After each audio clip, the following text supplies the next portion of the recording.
You ask Tiger to solve. This deals with linear equations with one unknown. The final result is x equals 19. Let's solve it step by step. Group all x terms on the left side of the equation. Add 15x to both sides.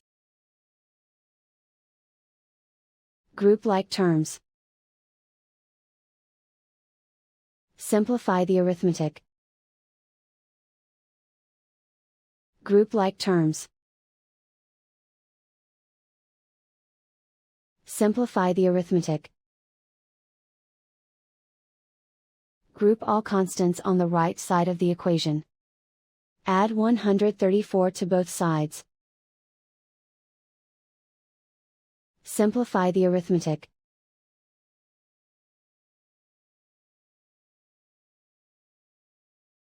Isolate the x.